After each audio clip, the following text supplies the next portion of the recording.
Jika Nusantara ini ingin menggapai kejayaannya, ya harus diriset.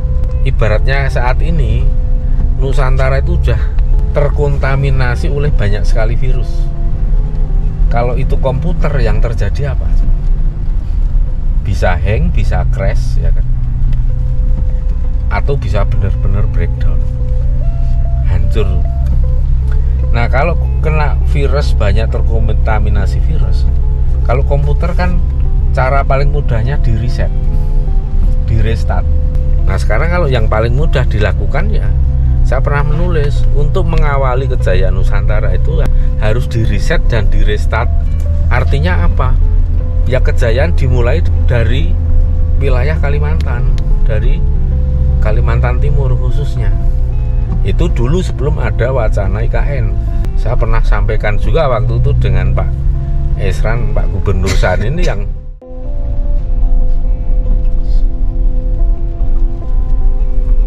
saat ini hari Senin tanggal 20 Maret tahun 2023. Waktu menunjukkan pukul 12.55 waktu Indonesia bagian tengah. Ini perjalanan menuju ke Anggana, di mana dimakamkan Eyang Aji Bathara Agung Dewa Sakti, dan satu lagi Datuk Tunggang Parangan. Mungkin banyak yang belum familiar dengan kedua nama itu, tapi mungkin bagi masyarakat di sekitar sini sebenarnya sudah cukup familiar. Nah, ini saya pernah membaca referensi dan juga kemudian saya crosskan langsung dengan leluhur yang bersangkutan. Siapakah beliau sesungguhnya, asalnya dari mana, keturunan dari siapa, dan mendapatkan jawaban yang cukup bisa dijadikan literasi bagi terutama oleh para sejarawan dan para arkeolog yang belum menemukan jawaban-jawaban secara tegas atau secara jelas mengenai kedua leluhur tersebut. Aji Bathara Agung Dewa Sakti itu adalah pendiri sekaligus sebagai maharaja dari Kerajaan Kutai Kertanegara yang memerintah dari tahun 1300 hingga 1325 Masehi. Tapi yang di depan ya? Enggak, aku di belakang aja. Pakai map aja. Beliau ini merupakan putra dari Patinggi Jahitan Layar. Jahitan Layar sendiri diduga merupakan koloni dari Pulau Jawa. Beliau mendirikan kerajaannya di daerah yang bernama Tepian Batu atau Kutai Lama, yang kini menjadi sebuah desa di wilayah Kecamatan Anggana, masuknya wilayah Kabupaten Kutai Kertanegara. Tetapi ini wilayah ini diakses melalui Samarinda karena kita dari Balikpapan dengan jarak tempuh ya kurang lebih sekitar hampir 150 kilo. Karena sudah ada tol, jadi lebih singkat, perjalanan bisa 2 jam.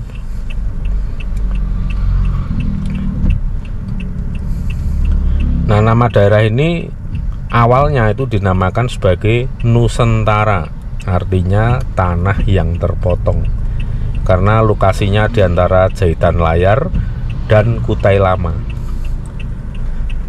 Kata-kata Nusantara ini menjadi kalimat atau menjadi suatu kata, perbendaharaan kata yang terdengar identik dan mirip sekali dengan sebutan Nusantara. Nusantara itu diartikan Nusa Antara, jadi pulau-pulau yang di antara lautan. Ini menjadi suatu tanda tanya besar ya. Kenapa ini disebut dulunya sebagai wilayah Nusantara? Jangan-jangan ini yang mengilhami nama Nusantara itu sendiri. Nah, ini yang perlu dilacak dan dibuktikan oleh para ilmuwan, sejarawan, dan arkeolog. Ini karena menarik sekali kalau kita berpikir zaman sekarang ini, di mana Nusantara itu pernah dipakai sebagai nama suatu kawasan yang saat ini dinamakan Indonesia atau Republik Indonesia. Dulu sebelum kemerdekaan, nama Nusantara itu lebih familiar, dikenal, menunjukkan wilayah yang ada di NKRI atau sekarang Republik Indonesia ini.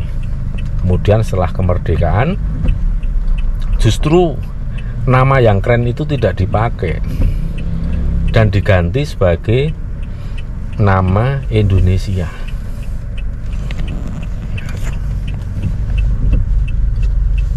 Saya pribadi cukup penasaran dengan nama ini.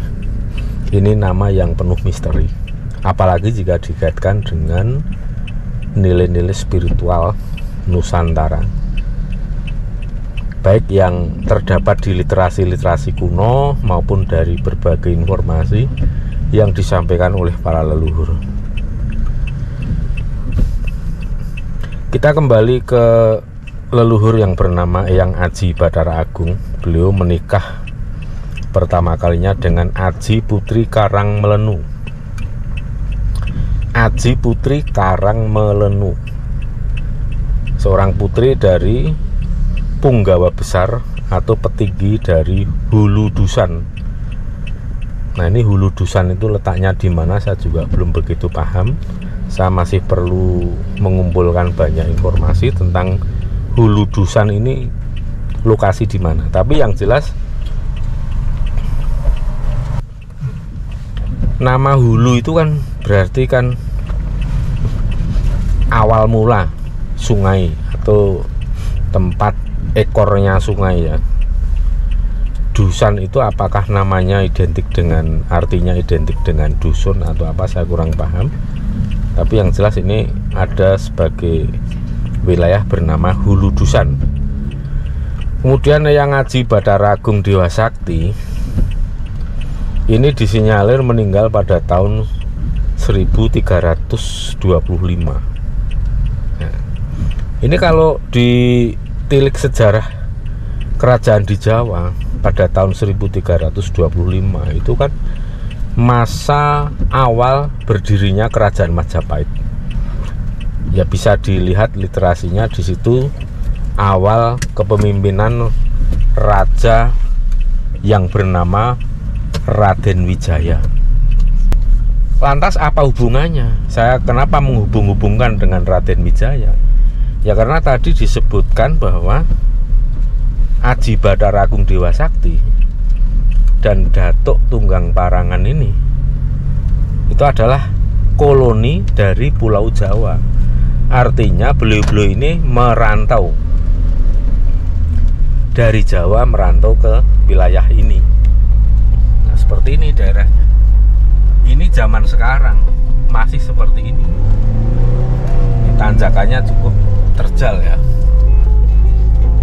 Ini terbayang bagaimana keadaan di sini di tahun 1300. Tentunya masih hutan belantara dengan sungai-sungai yang dalam serta binatang buas yang tentu saja banyak sekali di sini. Nah, Eyang Aji Bathara Agung Dewa Sakti ini memiliki seorang anak yang kemudian menjadi Maharaja Kutai Kertanegara, yaitu disebut sebagai atau yang dinamakan Aji Bathara Agung Padukanira. Nanti coba kita buktikan apakah di sana ada makamnya atau petilasannya atau setidaknya ada silsilah.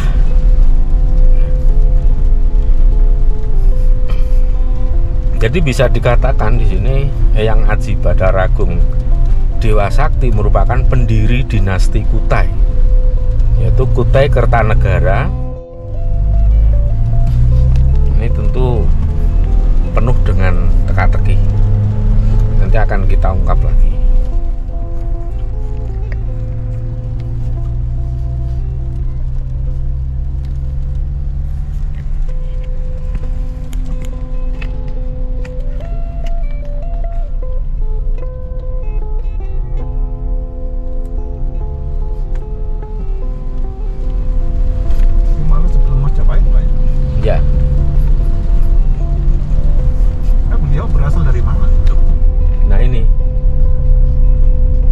sedang kita lacak, sedang kita cari akarnya di mana, siapa beliau sesungguhnya yang Aji Bathara Agung Dewa Sakti ini. Karena kalau menurut literasi yang ada itu ya hanya ditulis bahwa Aji Bathara Agung Dewa Sakti itu ya pendiri sekaligus maharaja dari Kerajaan Kutai Kertanegara. Kerajaan Kutai Kertanegara berdiri tahun 1300-an hingga saat ini ada Kutai Kertanegara. Tapi waktu era kepemimpinan Eyang Aji Bathara Agung Dewa Sakti itu selama 25 tahun periode kepemimpinan beliau, itu tahun 1300 hingga 325 Masehi. Nah, di sini juga yang bikin penasaran itu kan,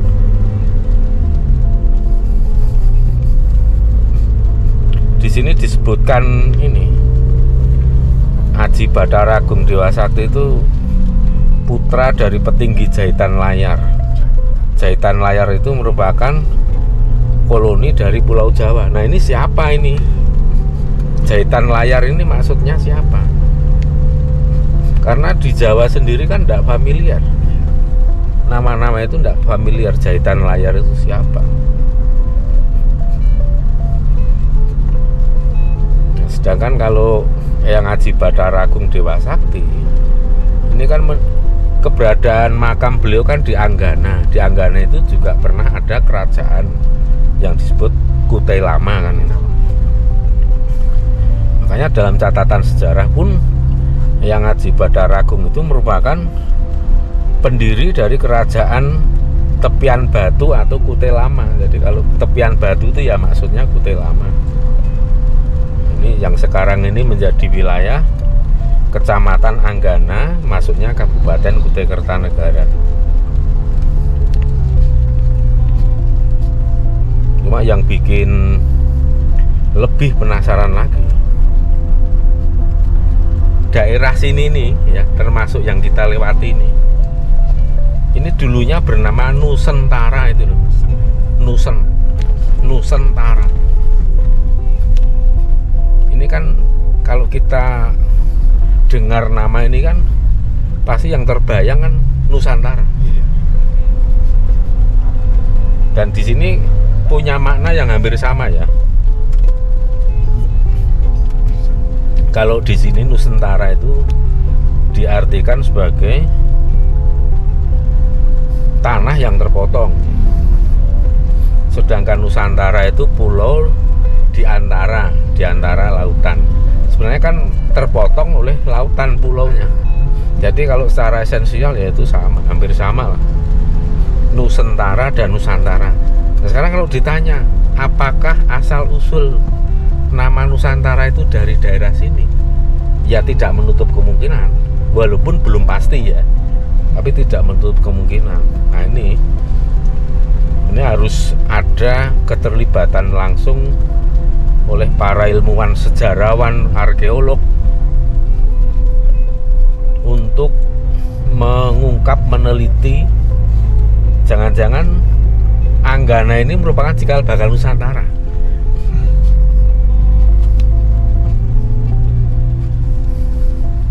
Nah, dan saya pernah menulis di blog, jika Nusantara ini ingin menggapai kejayaannya, ya harus diriset. Ibaratnya saat ini Nusantara itu sudah terkontaminasi oleh banyak sekali virus. Kalau itu komputer yang terjadi apa? Bisa hang, bisa crash ya kan? Atau bisa benar-benar breakdown, hancur. Nah, kalau kena virus, banyak terkontaminasi virus, kalau komputer kan cara paling mudahnya di reset, di restart. Nah, sekarang kalau yang paling mudah dilakukan ya, saya pernah menulis, untuk mengawali kejayaan Nusantara itu harus di reset dan di restart. Artinya apa? Ya kejayaan dimulai dari wilayah Kalimantan, dari Kalimantan Timur khususnya. Itu dulu sebelum ada wacana IKN. Saya pernah sampaikan juga waktu itu dengan Pak Esran, Pak Gubernur saat ini yang, dan di daerah yang kita lewati saat ini, wilayah Anggana itu sana, itu seperti telunjuknya Semar. Ini kan jadi menarik sekali kalau kita kaitkan dengan pandangan-pandangan spiritual Jawa seperti itu.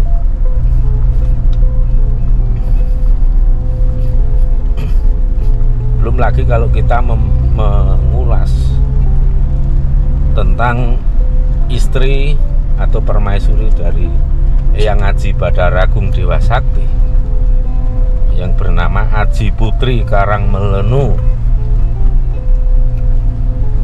sebagai seorang putri dari Punggawa Besar atau Patinggi dari Hulu Dusan. Hulu pasti jauh dari laut, kalau hilir berarti ada di tepian pantai. Kalau hulu ya mungkin ada di wilayah pedalaman, dan itu bisa wilayah-wilayah Sungai Mahakam. Nah ini yang nggak tahu ini dari kerajaan mana. Hulu Dusan itu saya belum pernah melacak itu daerah mana. Cuman sekarang yang terlacak, yang sudah bisa nanti kita buktikan setelah ini, itu ya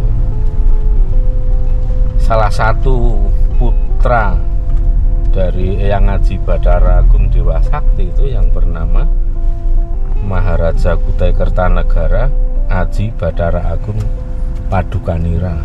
Makanya waktu setahun yang lalu Sultan Sulaiman pernah mengatakan bahwa pada saat beliau menjadi raja abad ke-18, beliau mendapatkan cerita punya leluhur besar Raja Kutai Lama yang bernama Aji Bathara Agung Dewa Sakti, atau dikenal oleh masyarakat di sini Datuk Jenggot Kawat atau Datuk Janggut Kawat, karena punya jenggot yang tidak bisa dipotong seperti kawat. Jadi pada saat Sultan Sulaiman itu menjadi raja, beliau pun sudah mengalami bahwa saat itu Aji Bathara Agung Dewa Sakti itu leluhur sepuh atau leluhur yang senior banget, yang tua gitu. Apalagi kita yang hidup di zaman sekarang.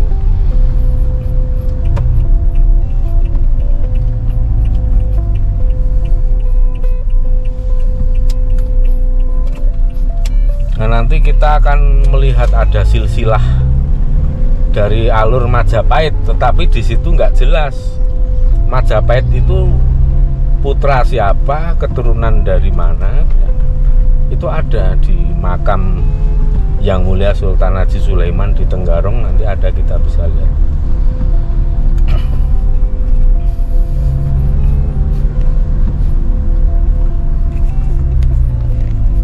Nah sekarang untuk sampai di sini itu kan kita udah bisa membayangkan bahwa Eyang Aji Bathara Agung itu leluhur ya asli Nusantara. Entah ada darah campuran dari Kutai atau memang asli dari Jawa itu. Yang jelas itu bukan leluhur dari luar negeri. Tapi nanti kita bisa melihat silsilahnya di sana. Silsilahnya di sana itu sudah menjadi nama-nama Arab semua, Mas. Nanti silahkan baca sendiri. Nanti semua leluhurnya dan keturunan ke bawahnya itu semua sudah memakai nama Arab.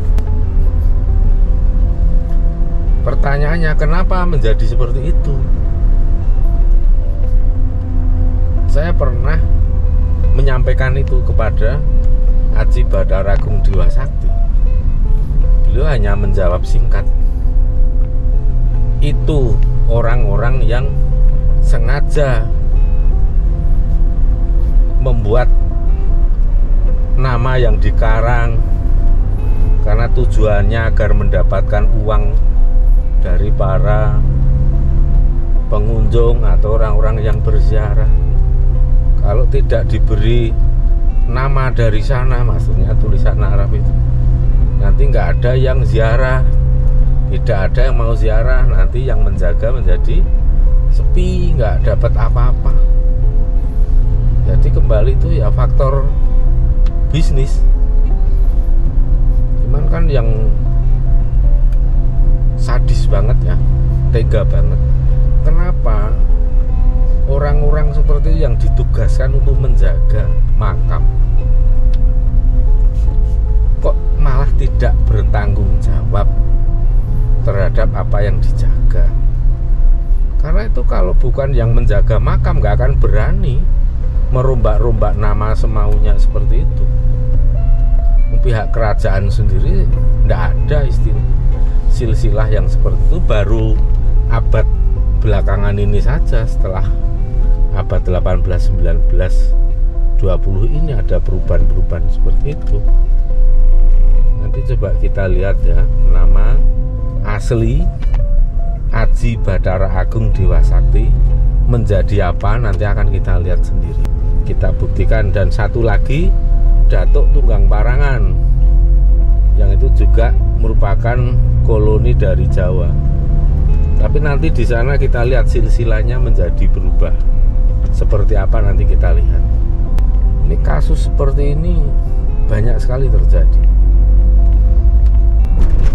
Dan nanti seolah-olah leluhur di Nusantara ini nggak ada yang istimewa. Karena selalu di atasnya tuh selalu dicentelin leluhur dari Timur Tengah, dari Zemen.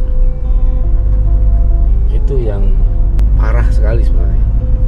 Dan itu dilakukan bukan oleh orang dari luar, oleh generasi bangsa sendiri. Kalau kita mikir, apa mereka nggak khawatir seperti itu menjadi bentuk kedurhakaan generasi penerus terhadap leluhurnya? Padahal kan tahu sendiri, orang durhaka itu kan celakanya besar banget. Kita durhaka pada orang tua aja celakanya besar banget, apalagi celaka pada leluhur-leluhurnya orang tua. Udah tumpuk undung celaka. Kalau kita mikir saat ini kemanusiaan yang sudah seperti hilang, terus kemudian orang beragama begitu sadis, hilang kamanungsane, yaitu menjadi zaman kegelapan. Kalau boleh dikatakan secara ekstrim ya, zaman jahiliyah.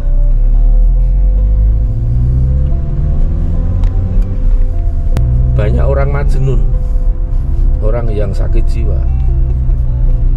Karena apa? Disebabkan oleh cara memahami agama sampai yang berlebih-lebihan, itu akhirnya apa? Merusak kesadaran jiwanya sendiri.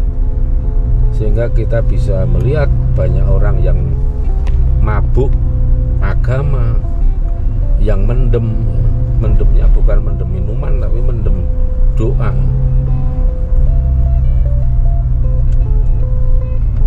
Itu ironis banget.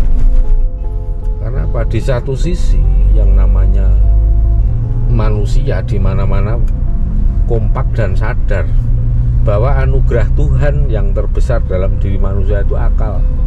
Katanya begitu. Akal sehat ya, bukan akal nggak sehat. Tapi justru kenapa manusia itu sendiri sepertinya enggan menggunakan akal sehat, terutama pada saat memahami agama. Akal sehat manusia lenyap begitu saja jika sudah ngomong soal agama. Ya, kita kembali nanti lihat soal yang Aji Bathara Agung ya. Kita lihat seperti apa di makamnya.